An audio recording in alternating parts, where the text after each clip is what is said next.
Bonjour à vous tous et bienvenue pour cette session concernant les points importants, les points clés, en tous les cas d'un prévisionnel financier et bien sûr avec tout ce qui suit le plan de financement et le plan de trésor que je vais aborder juste après. Voilà pour cet atelier du jour. Donc moi c'est Leïla Antaou, je suis consultante formatrice depuis l'origine chez Créatif depuis quelques années maintenant. Donc, j'accompagne des dirigeants et surtout aussi des porteurs de projets sur des questions financières, juridiques, fiscales et sociales, et sur d'autres points, en l'occurrence sur des centres de formation, mais sur des questions de Calliope. Voilà, ça c'est toute l'équipe de créatifs, mais on n'est pas tous présents. Et on a formé quand même quelques 35 000 entrepreneurs depuis sa création. Je vous laisserai lire et prendre note, en tous les cas, des renseignements sur Créatif et ses partenaires avec qui je crois ils sont quasiment tous là pour les plus grands, les gros cabinets de placement, l'armée aussi, en premier lieu, etc. Donc ça, c'est tous les cabinets qu'on a aussi formés. On a formé les conseillers. Bon, la liste n'est pas exhaustive, mais c'est les plus importants. Donc, pour ma part, je vais surtout commencer à aborder les questions financières. On va commencer par le prévisionnel financier.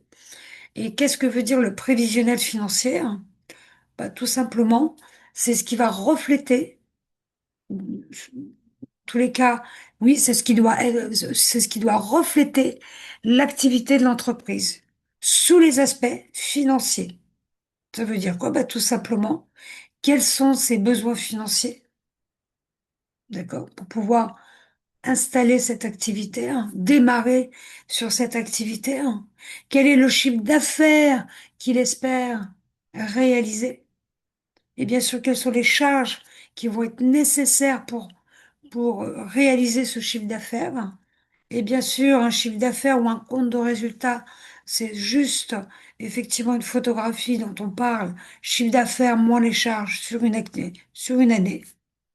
Et ce qui va nous intéresser et ce qui doit intéresser encore plus le dirigeant, c'est son plan de trésorerie.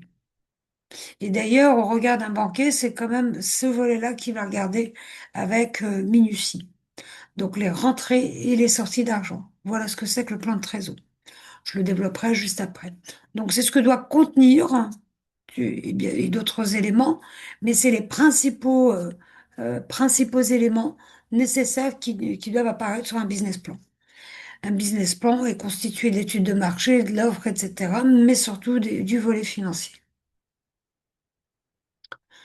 Donc, pour revenir au prévisionnel financier, alors il faut, c'est pas le sujet du jour, mais pour arriver à réaliser ces chiffres, on va travailler sur ces chiffres. Il faut vraiment insister sur le fait que s'il n'y a pas d'étude de marché, s'il n'y a pas une analyse concrète de la concurrence, des produits qui peut, en tous les cas, chiffrer ou à combien il va vendre, c'est très compliqué, du coup, de réaliser un prévisionnel financier. Donc, il y a tout cet amont de collecte d'informations qui va être nécessaire. Donc, pour pouvoir analyser, ou en tout cas pour pouvoir élaborer son prévisionnel financier, donc du coup, le porteur de projet doit définir des objectifs chiffrés. Alors, ça veut dire quoi des objectifs chiffrés? Il faut qu'il ait une petite idée dès le départ, même si ça s'appelle du prévisionnel, mais dès le départ, envisager quel est le chiffre d'affaires le plus réaliste, du coup, qu'il pourra réaliser sur cette année et sur les autres années, bien sûr. L'idée, c'est de voir si c'est pas déconnant en termes en termes de timing et puis surtout en termes de clients potentiels, s'il a des clients, et surtout de savoir comment il va aller les chercher. Donc, ça va être un ensemble d'hypothèses qu'on va construire ou qu'il va construire pour élaborer ce projet. Donc, on ne se contente pas effectivement de définir un volet, du moins un objectif, mais plusieurs. On peut même parler de scénario à ce stade, c'est-à-dire qu'il va devoir réaliser des scénarios Alors ça peut être effectivement optimal, catastrophique. D'ailleurs, c'est celui par lequel je commence en règle générale. C'est le catastrophique pour être, euh, j'allais dire, un peu serein pour commencer, hein, c'est-à-dire de savoir si ça se passe pas bien, qu'est-ce que je fais? Donc, le catastrophique, l'idyllique, si ça se passe très bien, qu'est-ce qui se passe?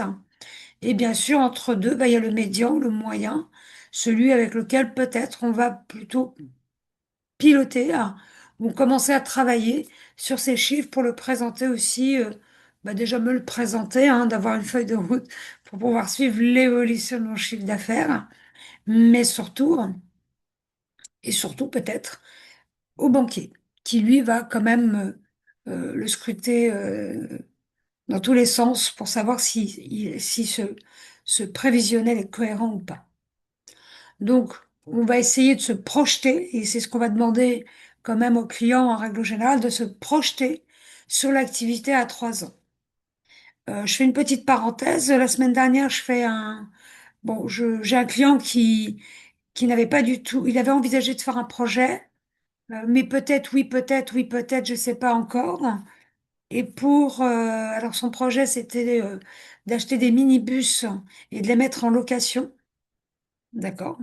Donc, très simple, hein. Et donc, il me dit, mes potes, mes copains, ceux que je connais, voilà, c'est ce qu'ils font globalement. Donc, je lui dis, écoute, on va passer au financier.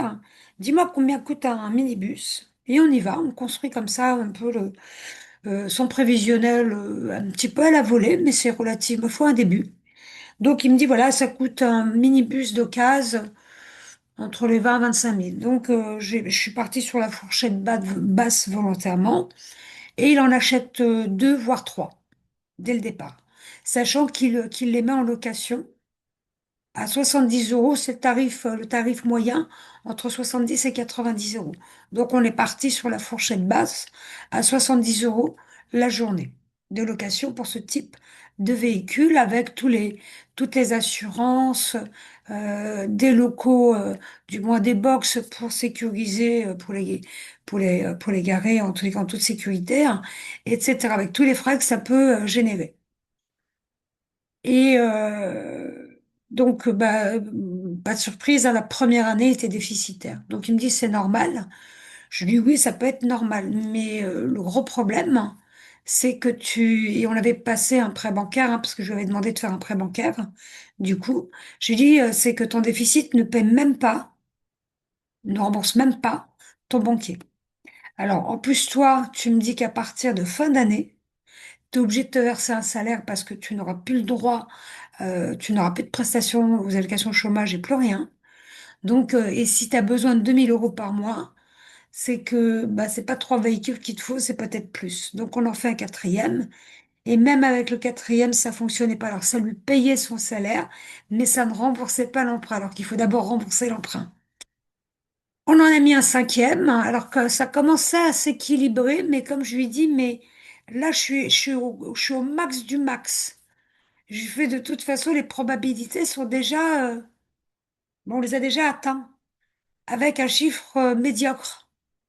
Donc le résultat, je dis même ton cinquième véhicule, il sera plus là en termes de dépannage. Donc automatiquement, je lui dis, ton business model tel qu'il est là, avec cette configuration, la faisabilité, on n'était pas arrivé à la viabilité. La faisabilité est à remettre en question. Je lui dis, il faut que soit tu abandonnes, soit tu revois tes critères. Et du coup, il a abandonné le projet au profit de celui vers lequel il commençait à réfléchir, hein, pour tout avouer. Mais il avait besoin d'évacuer cette question. Donc voilà à quoi va nous servir juste avec un premier jet ce prévisionnel financier. Donc les besoins, on a fait les besoins, on a fait un prévisionnel. Bien sûr qu'on n'est pas parti sur le plan de trésor et autres, hein, c'était pas nécessaire. Mais juste ça, ça a permis de clarifier le projet.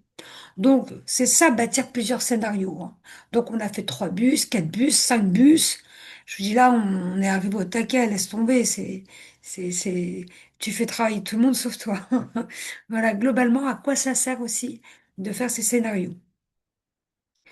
Ensuite, bien sûr, lui connaissait cet environnement, hein, pour prendre cet exemple.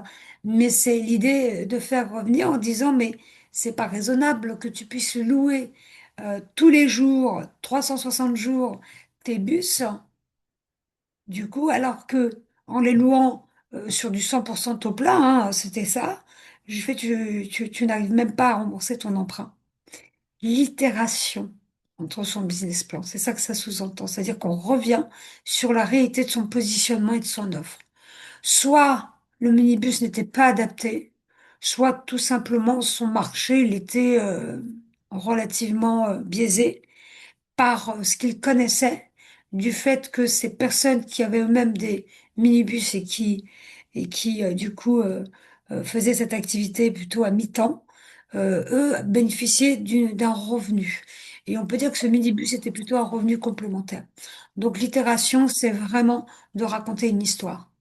Et lui, il pouvait pas me la raconter parce qu'à un moment donné, bah, c'est limité, quoi.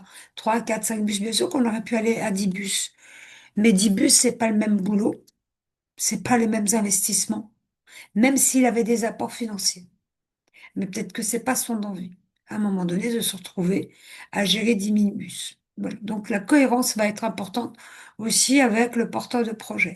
Donc on parle toujours de cohérence. C'est ce qu'il m'a dit. Il me dit, mais moi je fais pas cette activité pour me retrouver piégé à gérer les incidents, les frustrations des clients que le camion ne démarre pas, etc. Donc 10 bus, c'était trop pour lui. Du moins, si on décidait d'aller jusque-là, du coup. Voilà, donc on regarde aussi cette cohérence et pas seulement il n'y a pas que vous qui devez regarder cette cohérence, il y a aussi le banquier qui va regarder cette cohérence. Donc on dit toujours au porteur de projet, la cohérence, mais il faut qu'elle soit aussi palpable et lisible. Donc ça c'est important. Ça se lit pas qu'à travers des tableaux, hein. C'est aussi ce qui transpire et ce qu'il écrit à travers son business plan pour qu'il puisse écrire du coup ces scénarios et qu'il soit le plus proche d'une certaine réalité. Voilà, on n'est jamais à 100% objectif, hein, mais on arrive à se rapprocher d'une réalité avec cette médiane que j'évoquais en élaborant un scénario catastrophique et un scénario idyllique. Donc le prévisionnel sert, comme je l'ai évoqué avec cet exemple de client tout à l'heure, hein, ça permet tout simplement d'étudier la faisabilité. Donc ça, c'est la première pierre qu'on va poser. Et on n'a pas été jusqu'à la viabilité, hein, et c'était pas utile parce que juste la faisabilité nous a rappelé à l'ordre. C'est quoi la viabilité? Ben, c'est est-ce que je vais pouvoir en vivre à moyen et long terme? Pas à court terme, parce que le court terme, il est biaisé par quoi?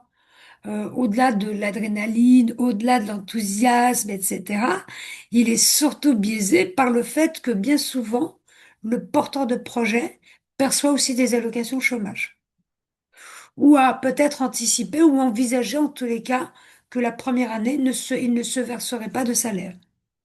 Donc c'est souvent ça qui cache, c'est un peu l'arbre qui cache la forêt. Donc moi, en tous les cas, sur cette viabilité, hein, et ça, je le dis assez clairement à mes clients, je leur demande dès le départ de budgétiser leur rémunération avec les charges qu'ils devraient payer dès le départ, ou du moins sur les années suivantes. Et je leur demande leurs vrais besoins. Je veux pas de chiffres minimisés. Je veux un vrai chiffre dont ils ont besoin. Si leur vie fait 3000 balles par mois, je veux avoir 3000 balles de rémunération sur mon prévisionnel. Ça va être ça la viabilité, hein. La viabilité, bien sûr, bah, du porteur de projet qui puisse en vivre, hein, d'une manière ou d'une autre. Et bien sûr, et surtout, qui puisse couvrir toutes ses charges de fonctionnement, qui puisse aussi rembourser ses emprunts s'il est passé par un emprunt et bien sûr de dégager de la marge pour pouvoir faire de nouveaux investissements et envisager l'avenir plus sereinement. Et bien sûr se payer, et ça c'est quand même pour moi le plus déterminant. Donc c'est ce qui permettra aussi d'ailleurs de vous convaincre, en tout cas de convaincre le porteur de projet de la viabilité et de la réussite de son projet, mais surtout aussi des interlocuteurs qu'il doit aussi, du coup, rassurer et convaincre. Comme, bien sûr, ça peut être des partenaires, hein, des fournisseurs, ça peut être effectivement des banquiers et tous les autres qui peuvent effectivement contribuer à ce business. Donc, plus il est clair, plus il est précis, mieux il est dans la maîtrise de son projet. C'est ce qui nous fait dire que bah, le porteur de projet est au clair. Et le fait qu'il soit au clair, bah, c'est plus facile de convaincre. Voilà, même si tout n'est pas parfait, au moins on sent qu'il sait où il va. Et ça, c'est plutôt le côté rassurant. Moi, je prenais souvent l'exemple de petit aparté comme ça, où j'étais connue pour connaître un peu Paris, par exemple. Je maîtrisais très bien Paris, ou du moins, c'est ce que je renvoyais en conduite, hein. Et alors même quand je ne connaissais pas, je disais à mon interlocuteur, si c'est lui qui conduisait, je lui dis tourne à gauche. Quand il savait pas trop où aller, je lui dis bah, tourne à gauche. Il me dit mais tu sais où on va? Je lui disais non, mais tourne à gauche. La manière ou le ton avec lequel je le disais, il était convaincu que je le savais, hein. Mais non, je ne sais pas, mais je sais que je peux pas aller plus loin que là où je suis censée me rendre. Ça, c'est le sens. Mais j'étais convaincue, hein, qu'on pouvait pas se perdre non plus. Donc ça m'a, ça m'a sauvé de nombreuses fois. Mais les gens n'ont jamais douté et surtout, bah, n'ont jamais remis en question, même mes doutes d'ailleurs. Pourquoi? Parce que j'étais convaincue. Donc ça aide beaucoup. Donc c'est ça qu'on veut qu'ils travaillent aussi, hein. C'est peut-être, ce sera peut-être pas parfait, mais ce qu'on veut, c'est qu'ils reflètent cette authenticité et surtout le fait qu'ils soient convaincants. Donc, les piliers du prévisionnel financier, hein, c'est trois éléments. C'est le plan de financement. Alors, en règle générale, on le fait sur trois. Alors, des fois, ça peut arriver, tout dépend du business, hein, qu'on leur demande de le faire sur 5 ans. Donc, sur le plan de financement, idem pour le compte de résultat. Et le troisième pilier, c'est le plan de trésorerie. Alors, le premier, pour le plan de financement, bah, il fait apparaître les besoins et les ressources, hein, permanent pour pouvoir financer, lancer son activité, hein. J'ai besoin de quoi pour pouvoir démarrer? Si je suis chauffeur de taxi, je veux me lancer en tant que taxi, bah, qu'est-ce qu'il me faut? Bah, déjà, avant même de pouvoir prendre des clients, facturer des clients, il va falloir que j'achète mon véhicule, il va falloir peut-être que je me procure une licence, etc. Avant même de démarrer. C'est le b.a-ba. Moi, en tant que consultante formatrice, il me faut quoi? Ben, un PC, un minimum de PC avec des connexions, etc. Par exemple. Donc, c'est vrai qu'on n'a pas les mêmes investissements, mais tout dépend du projet, du coup. Donc, le plan de financement, généralement sur 3 à 5 ans, hein. Ensuite, vous avez le compte de résultat, pareil, qu'on va élaborer sur 3 ou 5 ans. Généralement, vous avez des tableurs là-dessus, qui le font aussi sur 3 5 ans, et ça peut être important en fonction du projet. Donc, lui, par contre, met le focus plutôt sur l'estimation des ventes, hein, que ce soit des produits ou des prestats, et bien sûr des dépenses. Toutes ces dépenses qui ont contribué à élaborer ce chiffre d'affaires. D'accord? Donc ces dépenses, quelles qu'elles soient ces dépenses, c'est toutes celles qui ont participé à l'élaboration du chiffre d'affaires. Donc on va retrouver les loyers, les achats de marchandises, les achats de matières premières, l'expert comptable, la communication, etc., etc., etc. Tout ce qui a contribué, c'est de la richesse qui est perdue, hein, du moins on appauvrit la richesse de l'entreprise pour réaliser ce produit et pour réaliser ce chiffre d'affaires. Voilà, donc globalement, c'est ça que ça veut dire. Donc ça, c'est les deux principaux piliers qui vont nous aider à comprendre j'ai besoin de quoi pour faire ce chiffre d'affaires. Alors, il ne s'agit pas de faire du chiffre d'affaires uniquement, il va falloir aussi anticiper, pour le coup, le plan de trésorerie, la trésorerie. Et ça, c'est un élément déterminant et c'est un élément de pilotage de l'entreprise. Alors, généralement, le plan de trésorerie, on le fait sur 1 an. Alors, moi, je conseille tout, souvent, et surtout s'il y a des échéances, des délais de paiement avec en B2B ou même en B2C, hein, euh, avec des clients, peut-être si c'est du B2B avec des échéances quand même relativement longues, vaut mieux le faire sur 2 ans, c'est plus pertinent. Mais ça ne regarde que moi, hein. Tout le monde fait comme il veut. Généralement, on demande, les banquiers jusqu'à présent demandent 1 année. C'est ce qui va permettre de nous faire ressortir le niveau des entrées et des sorties mois par mois. Alors, ça veut dire quoi? Bah, ça veut dire tout simplement À quelle période l'entreprise encaisse plus qu'elle ne décaisse? C'est important ça. Il y a certains secteurs d'activité, comme la saisonnalité, va impacter fortement la trésorerie. Du coup, si je suis un marchand de glace, j'ai une activité qui va commencer à partir d'avril et qui se terminera peut-être en septembre-octobre. Donc, ça fait 6 mois à peu près d'activité. Donc tout le reste du temps, il faut bien que là, j'ai pas de rentrée d'argent, mais il va falloir quand même que je décaisse, que je paie aussi des charges, du coup, ne serait-ce que des experts comptables, ne serait-ce que peut-être des loyers, si j'ai un loyer, une boutique, etc. Donc c'est important, cet outil est véritablement déterminant et c'est un outil de pilotage. On le dit jamais assez, la trésorerie, c'est le nerf de la guerre. C'est le nerf de la guerre. Si le client se rend compte, ou du moins le porteur de projet, quand il réalise ce plan de trésorerie qui est toujours très juste, ça va lui permettre aussi peut-être d'anticiper ses dépenses ou d'anticiper aussi peut-être ses besoins en trésorerie en passant par des biais connus, des facilités de caisse, des découvertes qu'il peut négocier avec son banquier ou tout simplement s'il considère que les délais de paiement avec ses clients sont beaucoup trop longs, peut-être de les raccourcir et en mettant en place quelques systèmes pour les favoriser, pour faire rentrer l'argent plus vite. Voilà, donc tout ça, c'est des éléments importants. Donc comme j'ai dit, hein, le plan de financement, c'est ce qui va nous permettre de réaliser et de savoir quels sont les besoins en termes de financement du projet.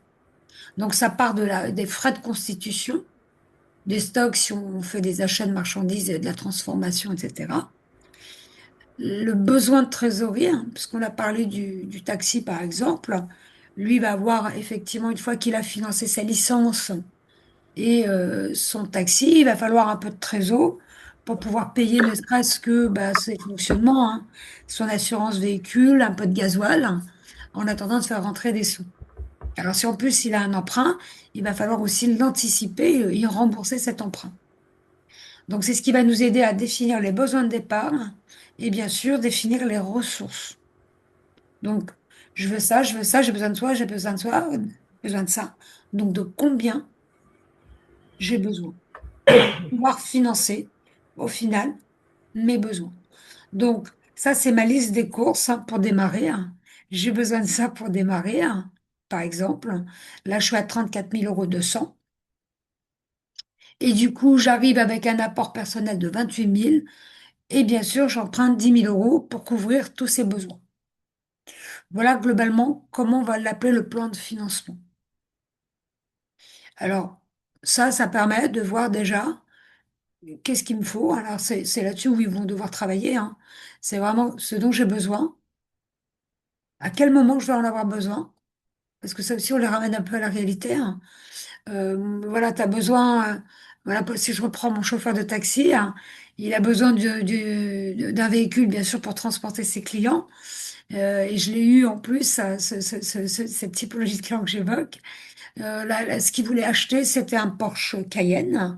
Il voulait se faire un peu plaisir. Mais je lui dis, OK, tu vas dépenser un fric fou, tu vas emprunter, d'accord, mais pour te faire des courses avec Uber à 8 € la course, tu vas en devoir en ramener du monde. Je lui ai pas dit non. Je lui ai dit simplement que sa cible n'était pas la bonne. S'il pensait pouvoir travailler avec Uber, c'était pas une bonne idée, quoi. Que là, pour le coup, il devait soit revoir l'achat du véhicule, bien sûr un modèle moins prestigieux, soit trouver une clientèle cible qui ne souhaite rouler qu'en Porsche, ou en tous les cas avec un certain statut. Je ferme la parenthèse, mais vous avez compris. Donc, mes besoins, à partir de là, comment je les finance? Et donc, on commence à construire le plan financier. Donc, on n'a pas mis les aides, etc. Mais vous avez compris, hein, s'il doit prendre un prêt à taux zéro, il faut qu'il s'y prenne tôt. Pareil, ils vont avoir besoin du business plan et des simulations financières. Donc, tout ça va nous aider à construire le plan de financement. À partir de là, je vais pouvoir commencer à travailler sur mon compte de résultat. Ou pour parler plus clairement, sur les ventes de mes marchandises ou les ventes de mes prestations sur l'année. En tous les cas, si c'est lié à la saisonnalité, il faut la prendre aussi en compte. Donc, les produits dont les ventes sont toujours, je dis bien en hors taxe, puisque c'est neutre, hein. Le compte de résultat, j'encaisse en hors taxe et je décaisse pour les charges en hors taxe, toujours. Et donc, le bénéfice est net.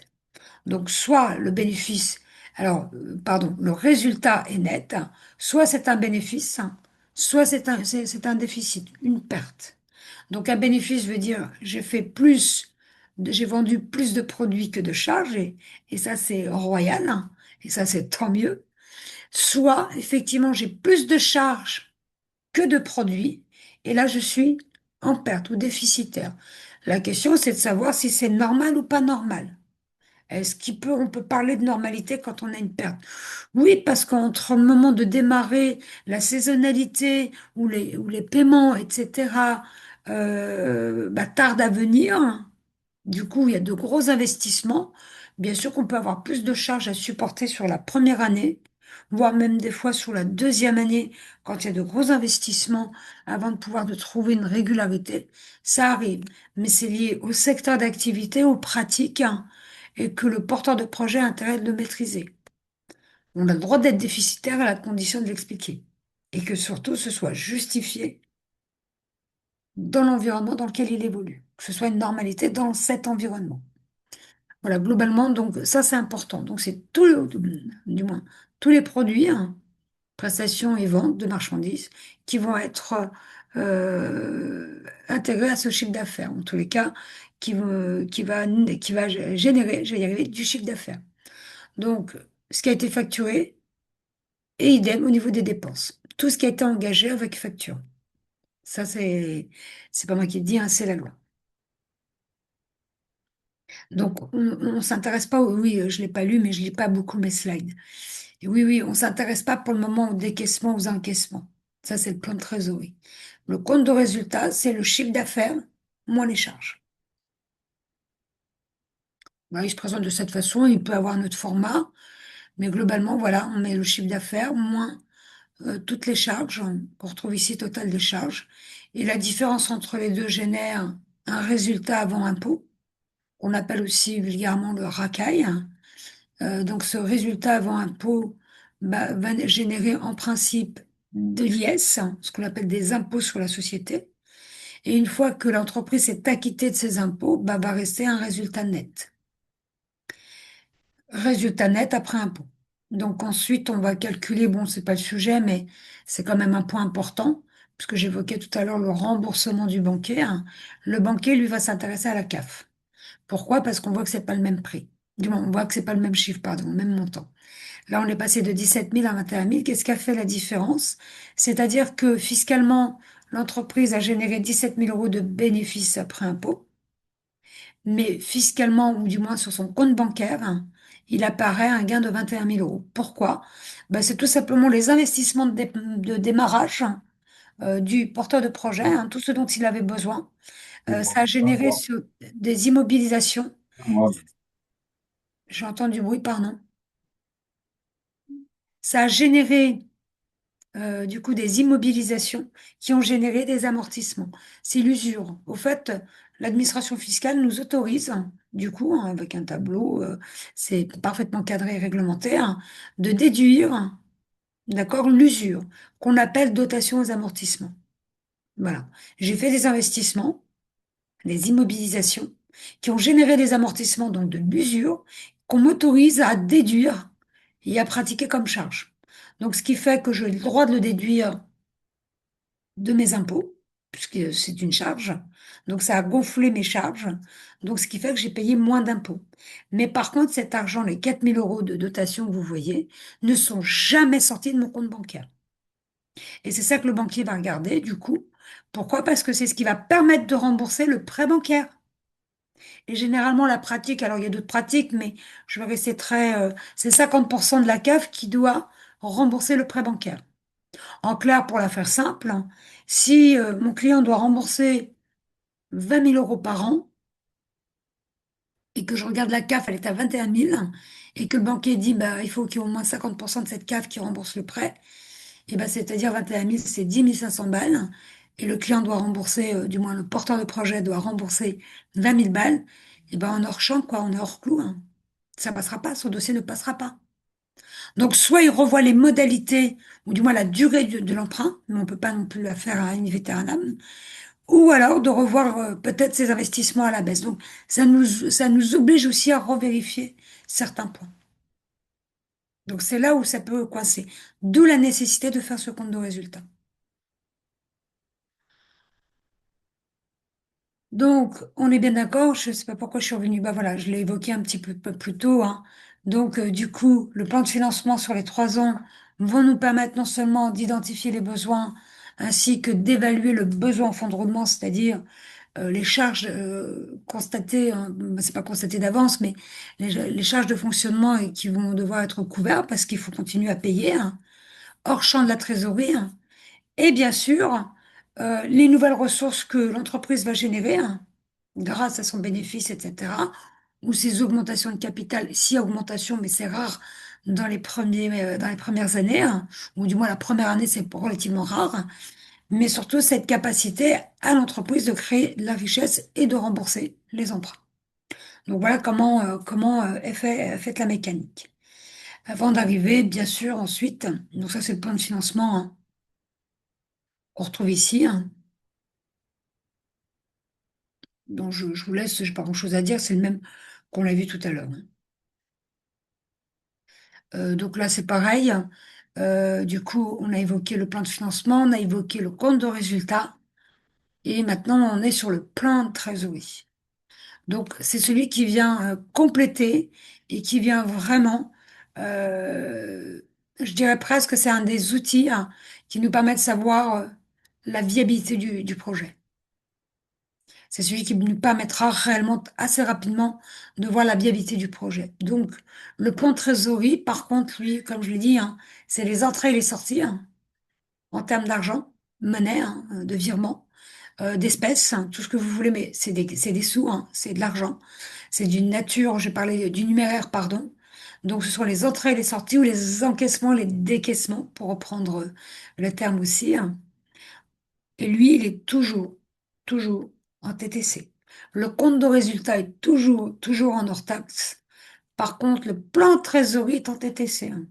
Pourquoi? Parce que tout simplement, quand vous encaissez le client, c'est en TTC. Quand vous décaissez, quand vous payez, que ce soit les factures de téléphone, l'expert comptable, le loyer, bah, c'est toujours aussi en TTC du coup. Donc, c'est bien de l'argent qui sort. Donc, dans un premier temps, on va avoir le volet qu'on va renseigner, ce sont les recettes. Donc les recettes de départ, hein, tout compris, hein, hors bilan et du moins hors champ du compte de résultat, hein, pas que. Donc on va prendre les ressources de départ en TTC et tous les encaissements du chiffre d'affaires.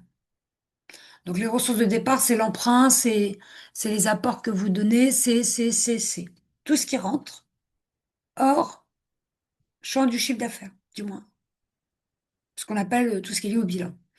Donc ensuite, on va mettre toutes les ventes, hein, qui ont été encaissées ou qui sont censées être encaissées à une période donnée.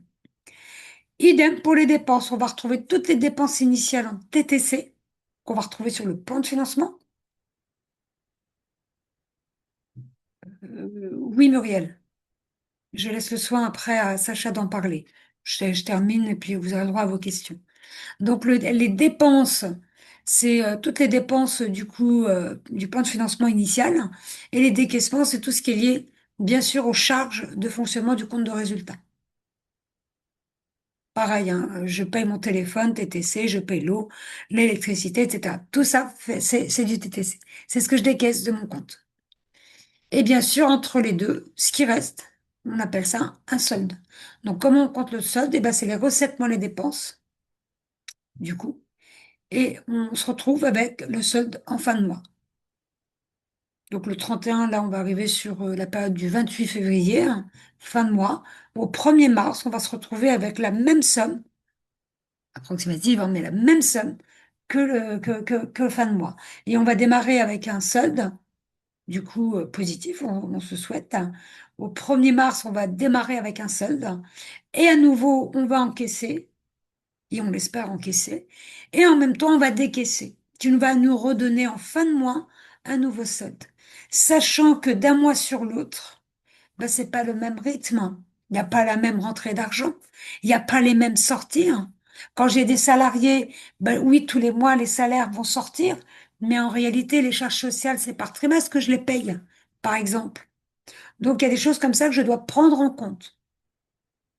Donc, tout ça fait partie, effectivement, comme on le fait dans sa vie de tous les jours. Hein.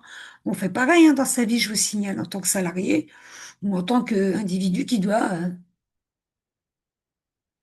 bon, je regardais mon collègue, il vous en fait un petit message. Donc, comme dans la vie de tous les jours, on doit aussi, hein, on fait la même chose. Du coup, j'étais un peu perturbée par le message. Donc, voilà pour le solde. Et ça se présente de cette façon d'ailleurs. Donc, vous avez ici en première partie, bah, les recettes. Vous avez en janvier, bah, quand je démarre, alors bien sûr qu'on peut démarrer, comment dirais-je, une activité en juillet, en septembre, peu importe. Hein. Mais il faut le construire en fonction, bien sûr, des entrées et des sorties.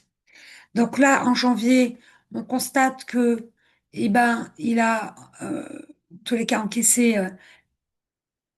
le capital, du moins il a mis le capital, hein, le compte courant associé hein, et les emprunts, ce qui lui fait, sur son compte, hein, du coup, 38, le compte professionnel de la société est de 38 000 € pour démarrer. OK? Il n'y a pas de chiffre d'affaires parce qu'il n'a rien encaissé du tout.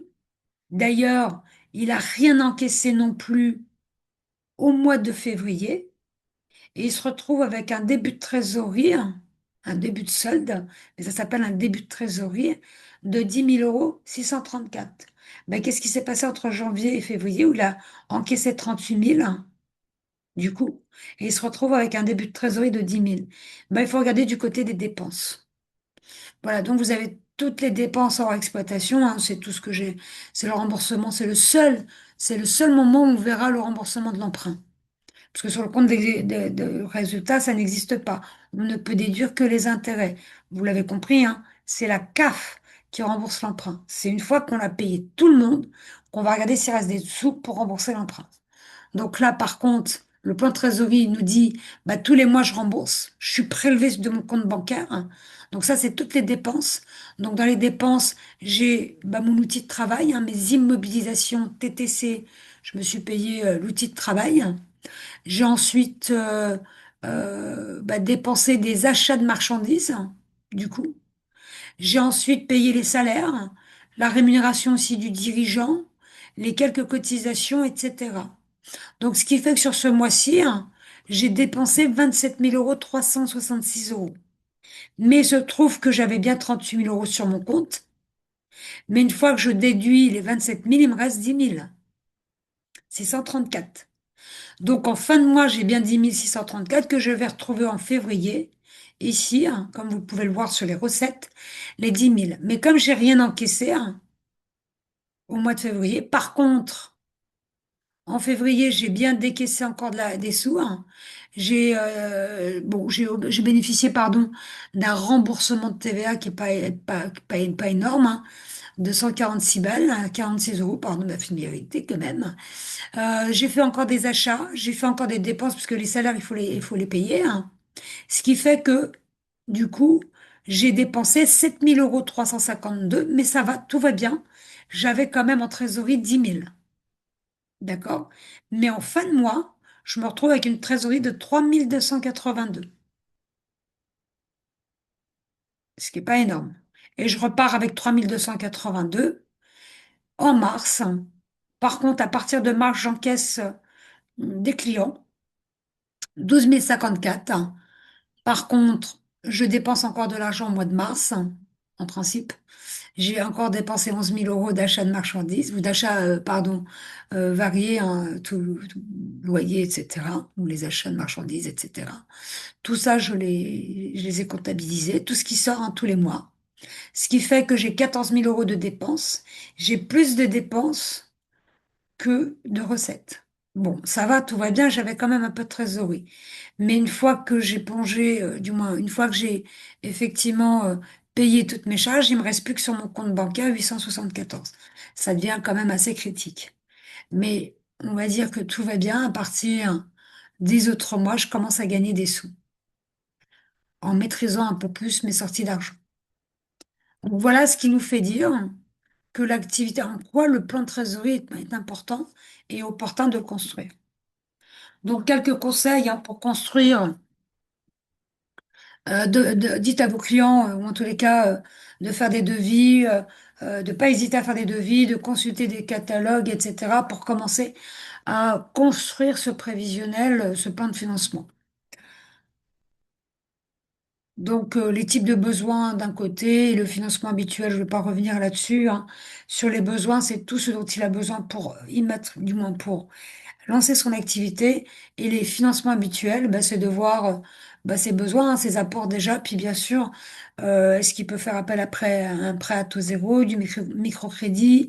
Alors souvent le prêt à taux zéro, il est couplé avec un prêt bancaire, hein, on le voit toujours ensemble. À savoir aussi quelque chose de très important, c'est que la banque ne mettra pas plus du moins, elle va pas prêter de l'argent, mais en termes d'emprunt, elle ira pas au-delà des 70% de l'investissement global. Donc, il faut que l'apport soit au moins de 30%, ou alors constitué avec un prêt d'honneur, hein. Voilà le rôle du prêt d'honneur, hein. Ça vient renforcer l'apport personnel du porteur de projet. Donc, pareil pour la construction, hein, de bien travailler sur la cohérence des charges. Pas trop, alors, vaut mieux des fois les gonfler un peu, mais que ce soit quand même cohérent pour qu'ils puissent définir et travailler sur les coûts de revient, sur ses marges, sur les tarifs, hein, c'est important, les quantités à peu près cohérentes aussi, hein, ou des nombres de jours travaillés, hein, ou la saisonnalité, tout ça, il faut le prendre en compte, hein, tout ce que j'ai pu dire précédemment. Et bien sûr, si vous prévoyez de vous rémunérer ou alors moi je vous l'ai dit, hein, moi je demande toujours à mes porteurs de projet du coup, de me dire quelle serait la rémunération à moyen long terme, le vrai. Et là-dessus, ils pourront calculer bien sûr le seuil de renta, ce qui leur permet de savoir et de définir assez rapidement quel est le chiffre d'affaires minimum qu'ils doivent réaliser pour couvrir toutes leurs charges de fonctionnement. Alors, charges fixes et variables, du coup. C'est ça qui nous aide à le construire. Et pour terminer sur le plan de financement, construction, bah, il n'y a pas grand-chose à dire, hein. Je crois que j'ai tout dit, hein. Voilà, donc vérifier que le total ressources soit une fois et demie supérieur au total des besoins. En réalité, c'est souvent charrette, mais il va falloir qu'ils puissent travailler dessus, hein. Et bien sûr, de bien travailler sur cette variation de BFR, hein. C'est le besoin de fonds de roulement, je la fais simple, hein, je l'ai dit et répété, mais je l'ai pas dit sous ce nom-là. Il faut que l'argent rentre plus vite qu'il ne sort. C'est ça le BFR. Bon, il y a une formule qui est très simple, hein, qui a à suivre simplement et presque bêtement, j'ai envie de dire. Le plan Trésor, bon, bah, j'ai rien à rajouter, hein. Il faut vraiment qu'ils le construisent de façon précise. S'ils ont des échéances et des délais de paiement, il faut qu'ils les prennent en compte, un client et fournisseur. C'est ça qui va déterminer les besoins en trésorerie. Voilà, donc, ou de négocier des découverts, mais si on commence à négocier des découverts, alors bien sûr que ça existe dans beaucoup de secteurs d'activité. De réflexion, on en parle juste après, je vais terminer. Voilà, donc je laisse la parole à Sacha. Sacha? Oui, oui, oui, oui, je suis là. Merci Leïla. Pour la présentation, J'ai- bonjour à tous. Bonjour à tous. Alors, merci Leïla pour la présentation. C'était super intéressant. Je pense que ça a permis de bien dégrossir pas mal de sujets sur le côté du prévisionnel financier.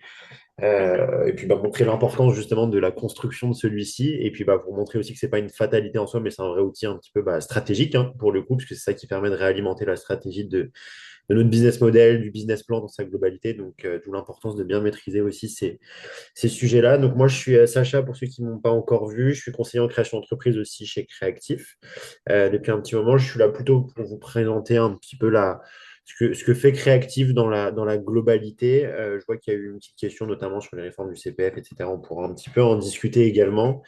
Voilà, là, ça, c'est le livre que notre président Mathieu Douchy a écrit, qui reflète pas mal d'éléments sur justement l'accompagnement à la création d'entreprise. Il y a énormément de méthodos de conseils pratiques sur différentes thématiques qui sont honnêtement assez bien faits. Il y a pas mal aussi de QR codes dedans avec nos outils directement. En tout cas, certains de nos outils, parce qu'ils n'existent pas tous, évidemment, et qui vous permettent déjà d'aller dans des premiers pas sur la création d'entreprise, sur l'accompagnement à la création d'entreprise pour vos porteurs de projets, parce que j'imagine que si vous êtes là, c'est aussi que vous en voyez aussi au quotidien. Donc, n'hésitez pas à aller regarder, c'est disponible un petit peu partout. Sur Internet, vous le trouvez assez facilement. Est-ce qu'on peut passer à la slide suivante, s'il te plaît, Leïla? Rapidement. Aussi, également, alors, pour présenter un peu plus globalement Créactif, on est un organisme de formation pour les entrepreneurs, d'accord? On est spécialisé dans la création d'entreprise et également du coup dans l'accompagnement à la création d'entreprise. On a formé énormément des milliers, donc plus de 35 000 et même c'est maintenant monté à quasiment 40 000 cette année depuis plus de 15 ans. Donc on est vraiment spécialisé là-dedans. On essaye de démocratiser et d'harmoniser vraiment les pratiques des conseillers en création d'entreprise de manière générale. Il y a de plus en plus de création d'entreprises en France, ce qui veut dire qu'il y aura aussi une nécessité d'avoir de plus en plus de conseillers et d'accompagnants pour pouvoir structurer les projets des personnes. Donc nous, on va vous aider à monter en compétences là-dessus. C'est pour ça on a créé un petit groupe, notamment sur LinkedIn, donc un réseau de professionnels de l'accompagnement, que vous soyez conseiller en évolution pro, en insertion professionnelle, en bilan de compétences, que vous soyez coach, formateur, que vous fassiez déjà de l'accompagnement à la création d'entreprise même en tant qu'indépendant, voilà, que vous soyez dans les ressources humaines pour de la mobilité, de la formation, enfin voilà, peu importe. Toutes ces thématiques-là sont super importantes. N'hésitez pas à rejoindre ce petit groupe-là. Vous pourrez avoir des offres exclusives, notamment des partages d'infos. Et l'idée, c'est que aussi vous puissiez réseauter chacun entre vous. Donc voilà, je vous laisse scanner le QR code pour pouvoir faire des demandes et puis je vous accepterai tout à l'heure, bien évidemment. Pareil, Leïla, si tu peux, voilà, nickel, merci beaucoup. Alors, ce qu'on vous propose en soi, comme je vous disais, on a un organisme de formation qui est spécialisé dans la création d'entreprise et surtout l'accompagnement, du coup, à la création d'entreprise. On a formé énormément de conseillers, comme on vous disait, bah, notamment sur nos partenaires que Leïla vous présentait en début d'atelier, que ce soit à l'armée, que ce soit à la CCI, la BGE, à la CMA. France Travail, l'APEC, Tingari, Talent Solutions. Enfin voilà, il y a énormément de personnes qui sont passées par nous. On s'est dit que ça pouvait être intéressant justement parce qu'il y a des réels besoins de monter en compétences, même pour des personnes qui font déjà de l'accompagnement depuis un petit moment. C'est toujours bien de se remettre à niveau et puis bah, d'harmoniser justement ces pratiques-là. Il y a une certification au bout, donc c'est toujours sympa aussi également. Donc voilà, donc on a plusieurs formules. On a deux formules pour cette formation, une formule à 40 heures, une formule à 50 heures. En fait, nous, ce qu'on vous permet avec cette formation, surtout, c'est de pouvoir accompagner de manière très fluide sur l'ensemble des thématiques. Un porteur de projet, vous serez capable de les accompagner sur bah, l'étude de marché, sur la construction de leur offre, sur leur positionnement, sur leur stratégie d'acquisition client au niveau un petit peu juridique également et lié au prévisionnel financier de ce que je viens de vous présenter Leïla. Donc, c'est une véritable montée en compétence sur l'ensemble de ces thématiques et également sur la méthodologie d'accompagnement qui est, à mon sens, le principal dans ce métier-là. Donc voilà, on vous propose de se former. Je vous laisse, si tu peux passer, s'il te plaît, la slide, ce QR code. Vous pouvez prendre rendez-vous avec moi si vous voulez juste qu'on puisse en discuter. Effectivement, d'où la question, il y a eu des petites réformes sur le CPF récemment. On pourra en discuter notamment de cet échange. L'idée, c'est qu'il n'y a pas que le CPF également comme moyen de financement pour les formations. Vous êtes beaucoup d'entre vous au sein de structures. Il y a des fonds également qui sont réservés à la formation des salariés. On cotise pour des OPCO pour ça notamment. Enfin voilà, il y a énormément de financements autres. Je pense que le droit à la formation, ça reste quand même quelque chose d'assez Il y a même nécessaire pour et les Indes. mondial. Et pour les indépendants également, il y a aussi de Là. quoi faire. Effectivement, Leïla, merci de me l'avoir rappelé. Donc voilà, on pourra en discuter à ce niveau-là. Il n'y a pas de sujet. Je vous laisse aussi scanner le QR code si vous le souhaitez. Et au-delà de la formation, voilà, c'était l'instant un peu plus promotion, mais je pense que c'est important, au-delà de l'aspect formation, monter en compétences et de pouvoir mieux sécuriser les porteurs de projets. On fait énormément d'événements avec justement aussi d'autres structures. On met en place des ateliers pour les bénéficiaires des structures avec qui on travaille, justement pour démocratiser l'entrepreneuriat, pour monter en compétences, évidemment. Voilà, si vous avez des besoins particuliers, on forme aussi les salariés dans des entreprises sur des thématiques comme la comptabilité, notamment. Ça peut être intéressant, comme le marketing digital, enfin voilà, peu importe. On fait vraiment du sur-mesure, des ressources humaines, plein de choses. Donc, si vous avez quelconque demande, il ne faut pas hésiter à me contacter aussi. On s'adapte vraiment à tous vos besoins. L'idée, c'est de vraiment de vous aider et de vous accompagner dans tous vos projets, que vous soyez salarié dans une structure, indépendant. Nous, on est là pour vous aider à monter en compétences là-dessus. Voilà.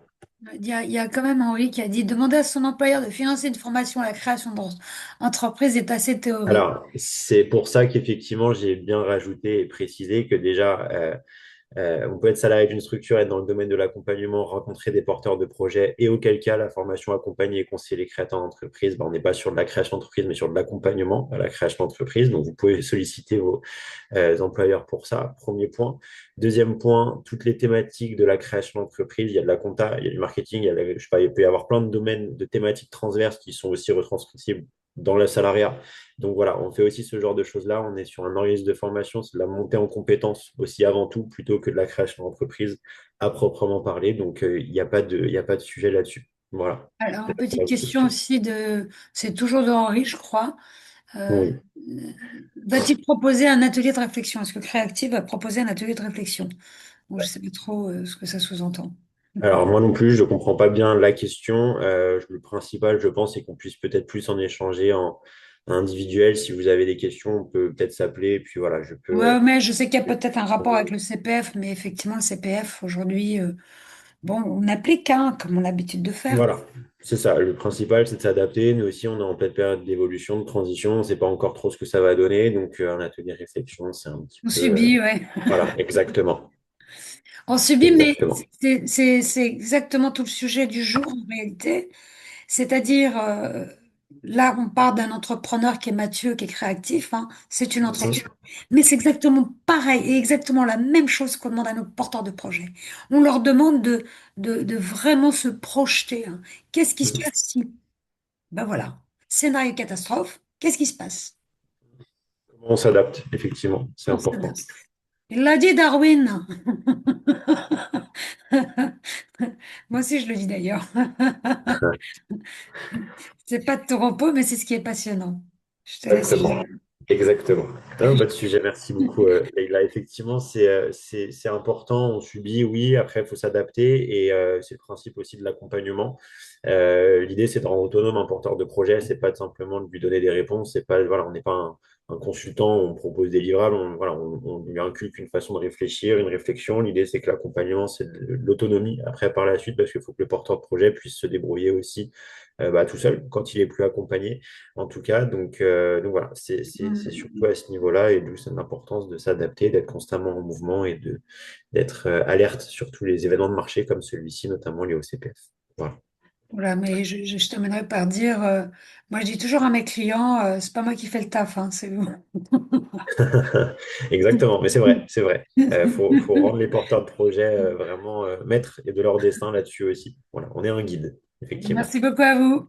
Merci à vous en tout cas. Si vous avez des questions, n'hésitez pas. Je vous ai laissé mon mail dans l'invitation et enfin dans le chat, pardon. Vous avez de quoi prendre rendez-vous aussi avec moi, pas de sujet. Et puis bah, si vous n'avez pas d'autres questions, on peut se laisser là. Et je vous souhaite une excellente journée. Merci à Belle vous. journée à vous, à bientôt. Allez, au revoir. Ciao Sacha. Salut Merci. les gars. Ciao.